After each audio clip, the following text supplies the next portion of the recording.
출애굽기를 보면 이집트에서 이스라엘을 건져내신 말씀이 나오는데요. 또 사사 시대의 왕정 시대 이런 시대를 쭉 흘러오면서 끊임없이 하나님께서 보여주시는 그 하나님의 모습은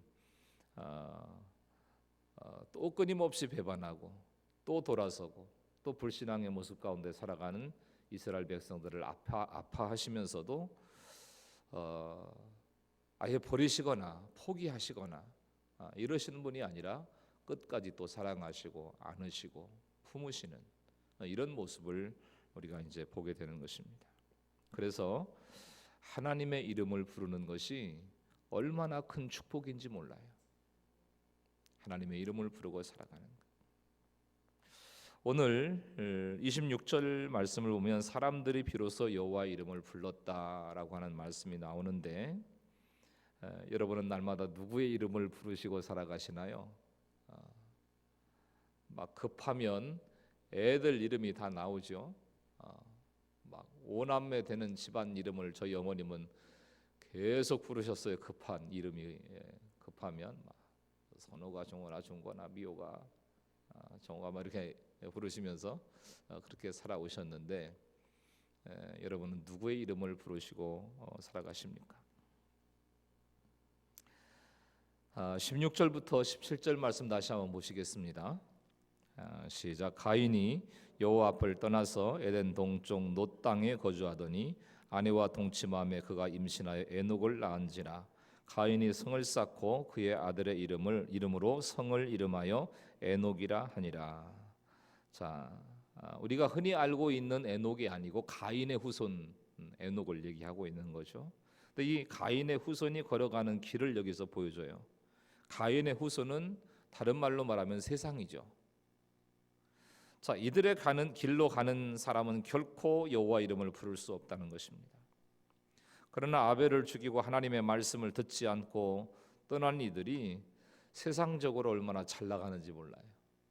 잘 살아요. 그러니 평생 예수님을 믿었는데도 별로 되는 일이 없는 것 같다.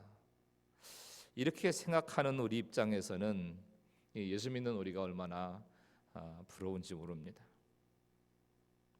그러나 이것은요, 하나님 편에서는 저주입니다. 하나님을 떠나는 것. 그러니까 하나님 편에서는 저주인 거죠.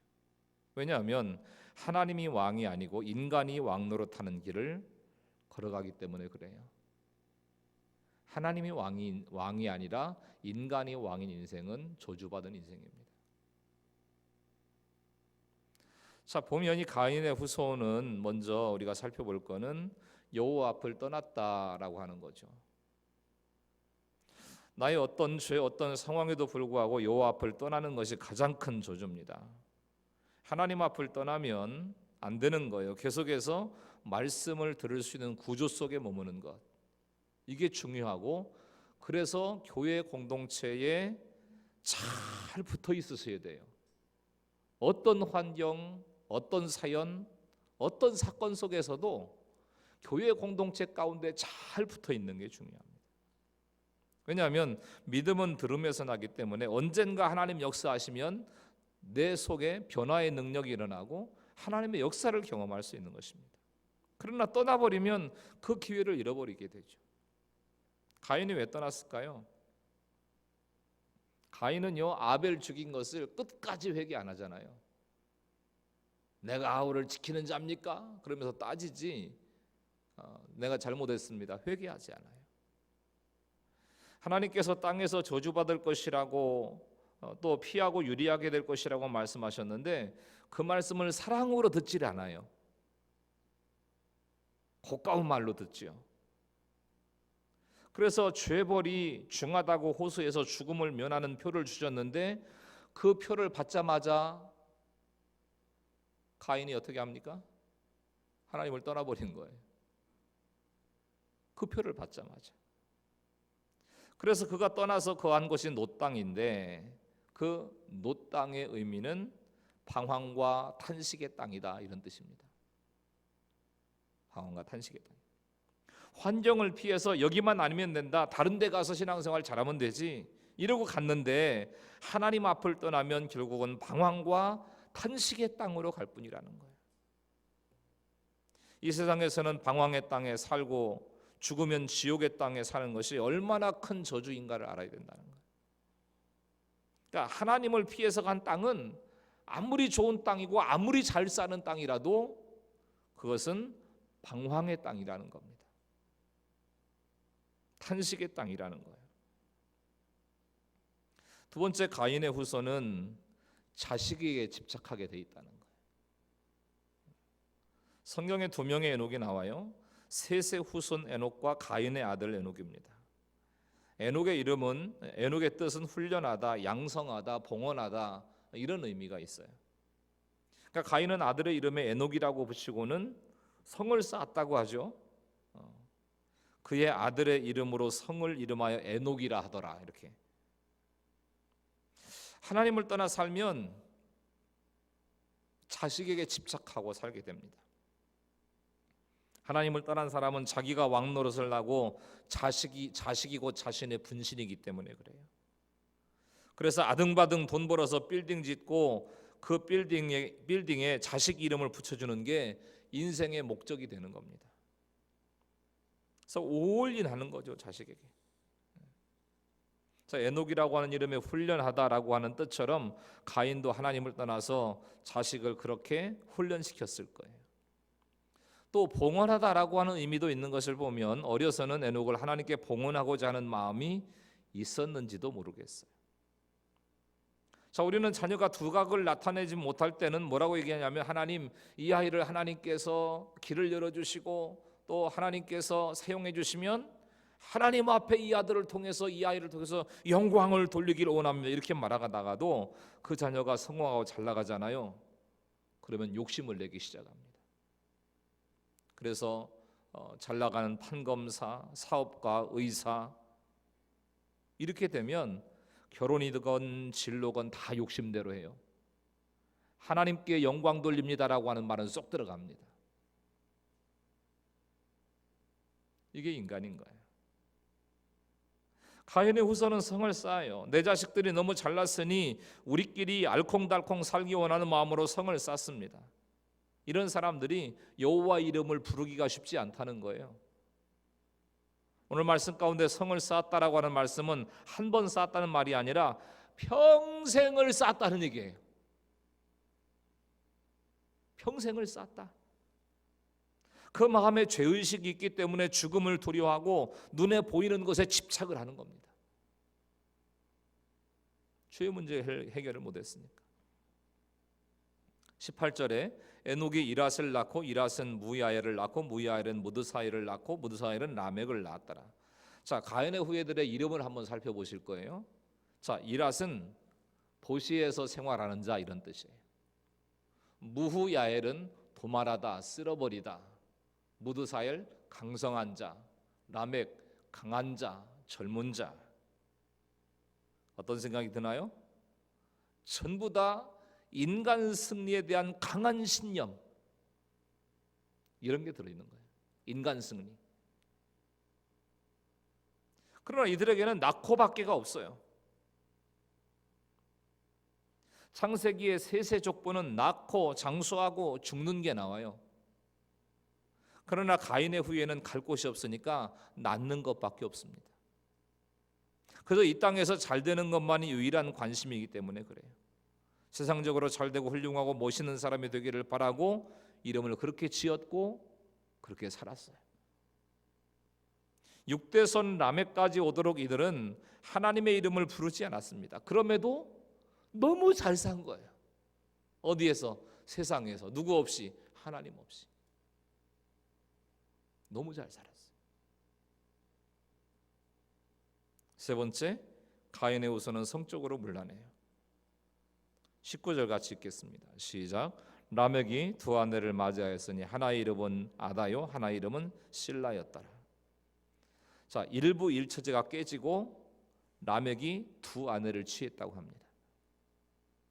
하나님께서 한 남자와 한 여자를 짝지어 주시고 여자의 후손을 낳으라 말씀하셨는데 이 라멕이 성을 쾌락의 도구로 쓰기 시작한 거예요. 하나님을 떠난 사람은 돈이 생기면 100% 악과 음란을 향해서 질주해 갑니다. 예외가 없어요. 하나님을 떠난 사람은 그게 너무나 당연한 수순이라는 거죠. 너무 많이 제가 봐가지고 뭐 이론의 여지가 없어요. 아단은 단정하고 아름답다. 실라는 악기를 다루는 자다. 이런 뜻을 가지고 있거든요. 그러니까 돈이 있으니까 눈과 귀를 즐겁게 해줄 아름다운 여자들을 골라서 데리고 산 거예요. 성적인 타락이 온 거예요. 네 번째, 라멕이 화려한 불신앙의 문명을 만들어가요. 20절부터 22절 같이 읽습니다. 시작. 아단은 야발을 낳았으니 그는 장막에 거주하며 가축을 치는 자의 조상이 되었고 그의 아우의 이름은 유발이니 그는 수금과 퉁소를 잡는 모든 자의 조상이 되었으며 실라는 두발가인을 낳았으니 그는 구리와 쇠로 여러 가지 기구를 만드는 자요 두발가인의 누이는 나아마였더라. 자, 가축을 치는 자산가, 요즘으로 말하면 자산가죠.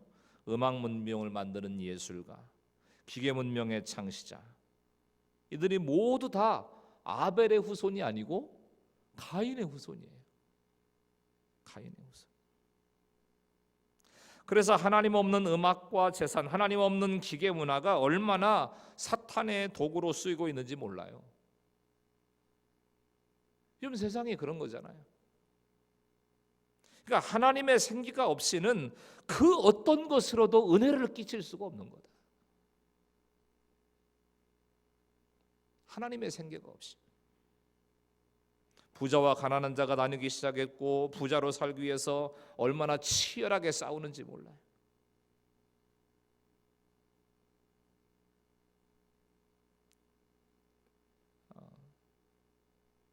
찬성이가 그 이제 학원 차를 하나 구해야 된다고 그래가지고 막 바쁘다고 한번 알아봐 달라고 그래서 여기저기 알아봤거든요.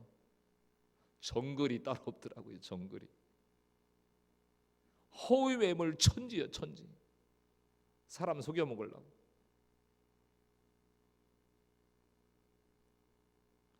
육축을 치고 두 여인을 데리고 살다 보니까 수고와 휴식이 필요해서 풍악을 눌러야 됩니다. 그리고 더 많은 육축을 잡기 위해서 날카로운 무기가 있어야 되는 거예요.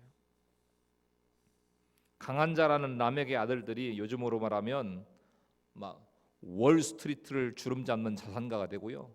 막 줄리어드 음대를 나와가지고 세계적인 지휘자가 되고 MIT를 나와서 마이크로소프트의 회장이 되고 뭐 이런 거예요. 그러니까 이 정도 되니까 예수 믿는 우리는 너무 주눅이 드는 거예요. 예수 믿는 우리 입장에서. 그러니까 다 하나님을 떠나고 싶은 거예요. 하나님을 떠났는데 이들이 이렇게 잘 산다면 구태여 하나님을 믿는다고 이렇게 고생할 필요가 있을까? 막 이런 생각이 드는 거예요.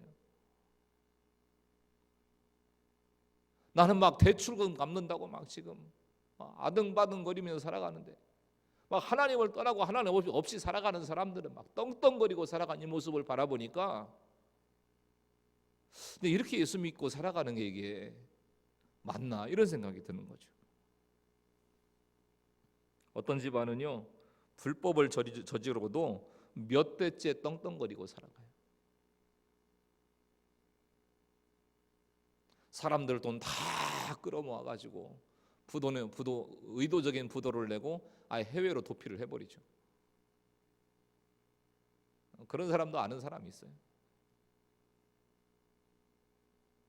근데 떵떵거리고 살아요. 그러나 하나님 보시기에는 천년도 하나의 점에 불과하다는 사실을 알아야 되는 거예요. 천년도 하나의 점에 불과. 그래서 우리는 성경을 통해서 바른 가치관을 가지고 살아가야 되는 겁니다. 이 사람들이 잘 돼서 부럽고 배가 아프세요? 중요한 거 하나는 이렇게 사는 사람들 가운데 하나님의 이름을 부르는 사람들이 한 사람도 없다는 거예요.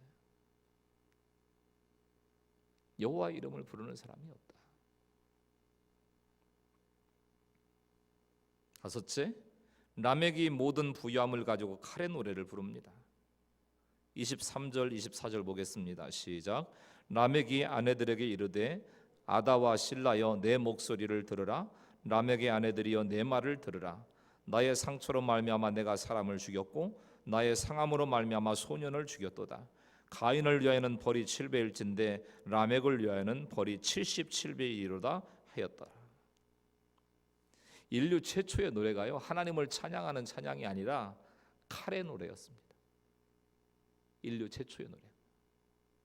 창조 질서를 어기면서 두 아내를 자랑하고 자기 능력을 과시하면서 패역한 노래를 부릅니다. 하나님의 말이 아니라 내 목소리를 들으라고 하잖아요. 아다와 실라여 내 목소리를 들으라. 라멕의 아내들이여 내 말을 들으라. 하나님의 말씀을 들으라는 게 아니에요. 내 말을 들으래. 그러면서 노래를 부르는데 노래 내용이 뭐냐면 한창 나이에 유망한 청년들을 내 상처 때문에 내가 죽여버렸다는 거예요. 나의 상처로 말미암아 내가 사람을 죽였고 나의 상함으로 말미암아 소년을 죽였도다. 이게 주제예요. 노래의 주제. 여기서 죽였도다라고 하는 말의 의미는 무자비한 살상을 뜻합니다. 무자비한 살상. 이렇게 하나님을 떠난 세상의 모든 드라마와 영화와 문학의 주제가요, 복수잖아요. 칼로 죽이는 거예요. 날 괴롭히면 가만두지 않겠다는 거예요. 반드시 그 값을 갚게 하겠다는 거예요. 누구도 해치지 못할 날카로운 무기를 곁에 끼고 감히 나를 어찌할 사람이 없다고 하나님 자리에 앉아가지고 신나게 노래를 합니다. 내 상처 때문에 내가 이 소년들을 죽였다. 그러니까 내 말을 들어라. 이게 인류 최초의 노래였다는 거예요. 정치가는 정적을 수단과 방법을 가리지 않고 숙청하면서 정권을 유지하고, 기업가는 경쟁관계에 있는 기업을 도산시키면서 그걸 자랑으로 여겨요. 내가 힘이 있으니까 그렇게 했다는 거예요. 싹부터 잘났다는 거예요. 그렇게 얻은 재산과 권력을 가지고 미스 코리아 같은 모델 같은 아내를 끼고 떵떵거리면서 살아갑니다. 이런 사람들이 어떻게 하나님의 이름을 부를 수가 있을까요? 어떻게 여호와 이름을 부를 수 있겠어요? 이들은 자기 노력으로 얼마나 잘 살 수 있는지를 과시합니다. 그래서 하나님 없이 사는 사람들이 얼마나 바쁜지 몰라요. 골프 모임 가야 되죠. 해외 연수 가야 되죠. 또 기술을 연구해야 되고, 교양 있는 사교 모임에 가야 되고, 동호회 나가야 되고, 또 뭘 배워야 되고, 또 자주 여행을 다녀야 되니까 영어도 배워야 되고, 공부도 잘하고 기계도 잘 다루고 악기도 연주도 잘하고 돈도 많고 거기다가 이쁘기까지 하면 우리는 다 입이 막 해벌레 벌어져 가지고 저 집이 바로 명문 가문이라고 너무 부러워하죠. 하나님의 이름도 부르지 않는 집안이 부러워 가지고 사람들이 막 몸살이 나는 거예요. 하나님의 이름을 부를 줄도 모르는 사람들을 바라보면서 부러워서 그 화려함과 그 살아가는 삶의 모습을 바라보면서 막 몸살이 나는 거예요. 나는 언제 저렇게 살아가나. 해밍웨이 아시잖아요. 유명한 해밍웨이. 이 사람은 지독한 남성 우월주의자였답니다. 그런데 극심한 우울증에 시달렸어요. 넘치는 투지가 있고 모험심이 있어서 17살 때 복싱을 했고요. 술집 가가지고 조금 분위기가 이상하다 싶으면 의분을 가지고 일어나가지고 싸움을 곧잘 했답니다. 쿠바에서는 큰 판돈이 걸린 경마와 도박에 심취했고, 스페인 내전 중에는 위험한 임무를 홀로 자처를 했답니다. 너무나 남성적이고 호방해 보이지 않습니까? 매력 있어 보이지 않아요? 너무 멋져 보입니다.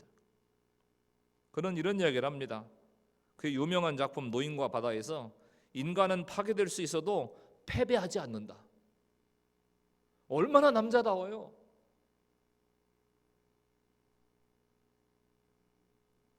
남자로 이 땅에 태어나서 그렇게 한번 살아보고 싶잖아요.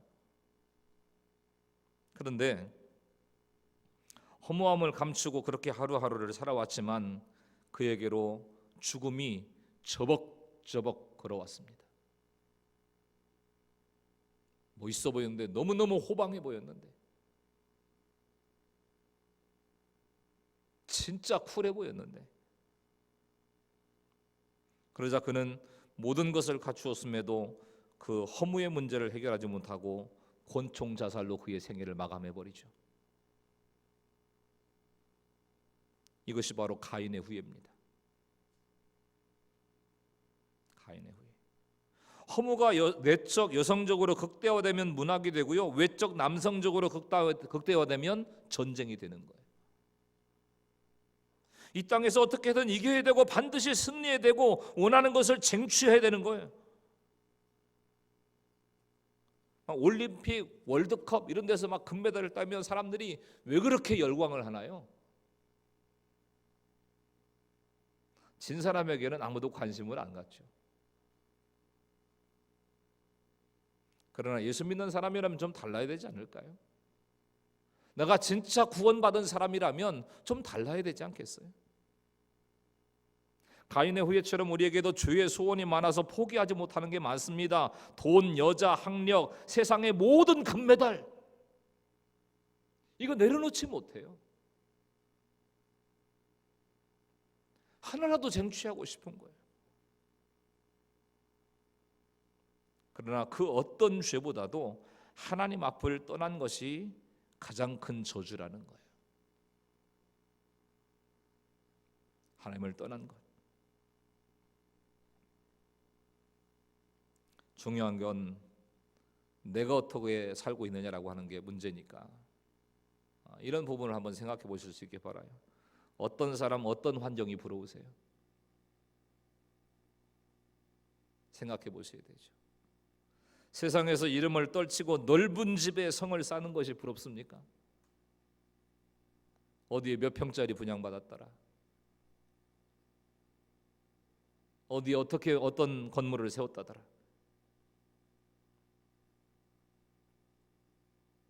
아니면 가난하고 부족해도 그 힘든 환경 때문에 하나님을 붙잡고 사는 게 축복이라는 사실을 진심으로 고백할 수 있냐는 거죠. 진심으로 고백할 수 있냐. 그랬더니 다른 씨가 여호와의 이름을 부릅니다. 25절 읽겠습니다. 시작. 아담이 다시 자기 아내와 동침하매 그가 아들을 낳아 그의 이름을 셋이라 하였으니 이는 하나님이 내게 가인이 죽인 아벨 대신에 다른 씨를 주셨다 함이며. 가인은 하나님 앞을 떠나고 아벨은 죽었어요. 아담이 얼마나 기가 막혔을까요? 그러나 아담은 정신을 차렸습니다. 착한 아벨이 죽어서 인생이 슬펐지만 가인에게는 소망이 없다는 걸 알았어요. 그러니까 믿지 않는 자녀가 판검사가 됐다고 잘난 척을 해도 그 자녀한테는 손 벌리면 안 되는 거예요. 기댈 생각하지 마세요. 믿음 없는 힘 있는 자식에게 기댈 생각하지 말라고요. 하나님을 떠나서 똥똥거리고 잘 살고 있는데 거기다가 기댈라고.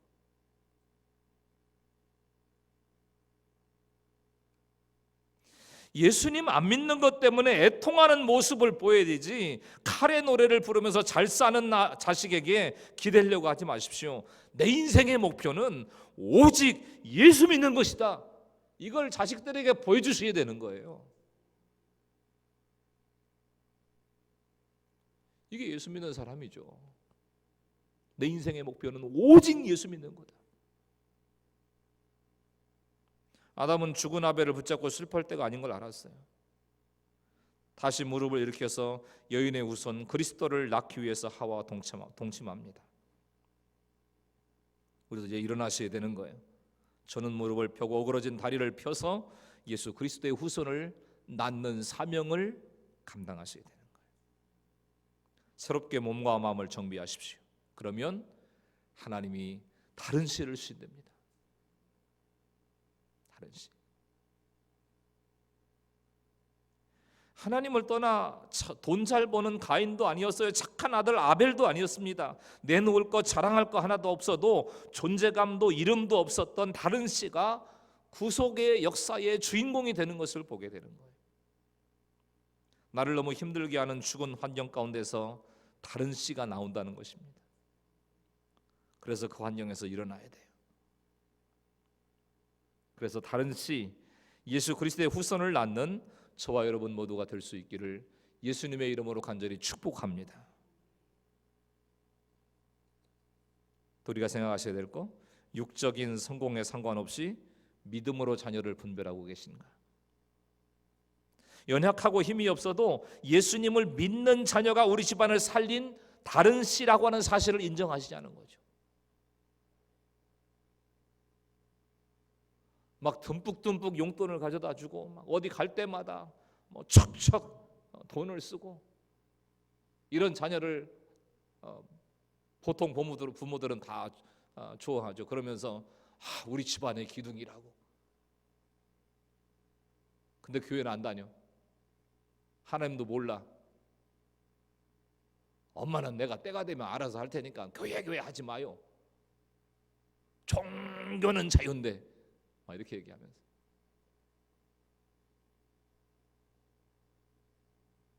그러나 연약하고 힘이 없어도요, 예수 믿는 자녀가 그 집안을 살릴 다른 씨라는 거예요. 그 집안의 기둥인 거예요. 제가 항상 우스갯소리 반 진담 반 하는 말씀이지만 조금이라도 뭘 남겨주고 가실 게 있으면 믿는 자식한테 주셔야 되는 거예요. 그래야 공평하게 나눠줄 수 있는 거예요.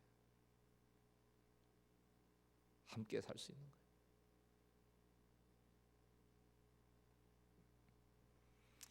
그 다음에 자기 약함을 선포할 때 여호와 이름을 부른다는 거죠. 26절을 보니까 셋도 아들을 낳고 그의 이름을 에노스라 하였으며 그때의 사람들이 비로소 여호와 이름을 불렀더라 그랬습니다. 자, 이 셋이라고 하는 아담의 아들이 새로운 씨가 아들을 낳는데 그 이름이 에노스예요. 근데 에노스라고 하는 이름이 참 특이한 뜻을 갖고 있습니다. 이런 뜻입니다. 치료 불가능한 병든 상태의 한계 상황, 부패로 사라질 삶, 또 유한함, 죽어야 되는 좋은 이름이 아니잖아요. 그러니까 자기 아들을 보면서 에노스야 부를 때마다 이 부패로 사라질 인생아, 치료 불가능한 한계 생활로 죽을 수밖에 없는 아들아, 이렇게 부르는 거잖아요. 그 아들을. 그러니까 내 힘으로는 아무것도 할 수가 없고 하나님의 도움이 없이는 한순간도 살 수 없다라고 하는 신앙의 고백의 이름이 바로 이 에노스인 거예요. 그러니까 에노스가 믿음의 4대째인데 불치병에 걸린 아들을 주신 거예요. 새로운 씨라고 주셨는데 치료 불가능한. 예수를 믿는데 어떻게 이렇게 되는 일이 없냐고 한탄하겠습니까? 아니 셋이 살면 얼마나 살았다고 그렇게 큰 죄를 지었겠어요? 오히려 가인의 후손 라멕은 죄를 짓고도 회개도 안 하는데 셋이요 전적인 무능, 전적인 부패를 부르짖는 것입니다. 이렇게 눈물로 자신의 무력함을 고백했을 때 사람들이 비로소 여호와 이름을 불렀다 이렇게 말씀합니다. 일본의 뇌성마비 시인인 미즈노 겐조라고 하는 분이 계신데 이분이 초등학생 때 발병한 후에 온 몸에 마비 증세가 왔어요. 그러니까 손가락 하나 까딱 할 수가 없는 거예요. 또 어떻게 시를 썼느냐? 눈빛으로 글자를 가리킨 거예요. 시선으로. 그러니까 글자판에 있는 글자를 눈으로 바라보면 그 글자를 써주고 이렇게 해가지고 시를 썼는데 어떤 시를 썼는지 보세요. 나사렛 예수여, 나사렛 예수여, 내가 나사렛 예수를 십자가에 못 박았나이다. 이런 시를 쓴 거예요. 눈만 깜빡거리는 게 행동의 전부인 사람인 거예요.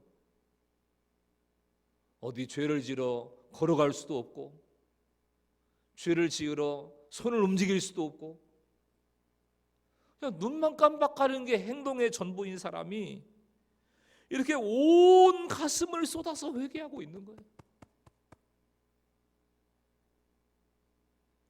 온 몸이 손과 발이 다 성해가지고 온갖 죄를 짓고 다니는 사람들이 회개하지 않을 때 그는 하나님의 이름으로 부르는 회개의 시를 쓴 것입니다. 그러니까 전적으로 부패했다고,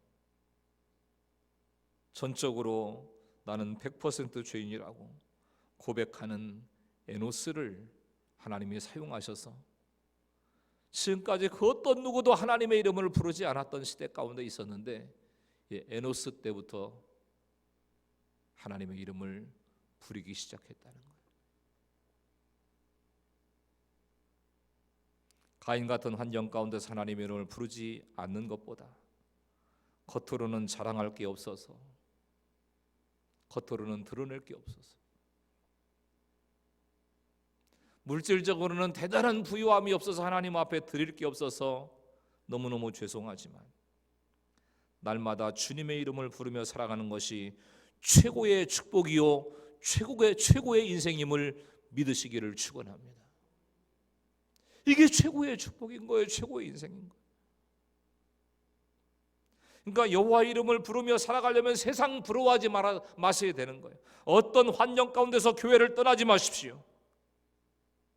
자식에게 집착하면서 성을 쌓으면서 우리 자식이 이렇게 됐고 저렇게 됐고 막 연봉이 얼마고 몇 평짜리 집을 샀고 이거 자랑하지 말라는 거예요. 교만하지 마십시오. 병적으로 분주하게 막 이것도 배워야 되고 저것도 배워야 되고, 근데 기도는 안 해. 예배는 빠져. 그런다고 뛰어다니지 말라는 거죠. 라멕의 자녀가 경제계, 예술계, 과학계의 최고가 됐어도 그 모든 것으로 라멕이 한 게 뭐예요? 칼의 노래를 불렀다는 거예요. 내 말을 들으라 이러면서.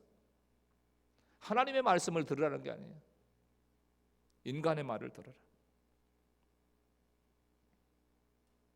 하나님은요, 가인도 아벨도 아니라 돈도 풍성히 벌지 못하고 내놓을 게 별로인 그런 사람을 구속사의 주인공으로 사용하신 것을 보게 됩니다. 하나님이 쓰시는 사람은 늘 내 연약함을 부르짖고, 하나님 저는 100% 주인입니다, 처절한 회개를 부르짖는 에노스를 사용하셨다는 거예요. 그럴 때 내 곁에 붙여준 사람들이 나 때문에 여호와 이름을 부르는 인생이 된다는 거예요. 내가 겪어야 될 환경 때문에, 내가 겪어야 될 고난 때문에 하나님의 이름을 더 간절히 부르고 다른 사람들까지 믿음으로 인도하고 있는 삶을 살아가고 있는가, 다시 한번 돌아보시면서 한 해를 마감하는 마지막 주일, 하나님, 내가 칼의 노래를 부르는 자가 아니라 여호와 이름을 부르는 자로 살아갈 수 있도록 인도하여 주옵소서. 이것이 최고의 축복, 최고의 인생임을 진정으로 깨닫고 고백하게 허락하여 주옵소서. 우리의 기도가 될 수 있기를 예수님의 이름으로 간절히 축원합니다.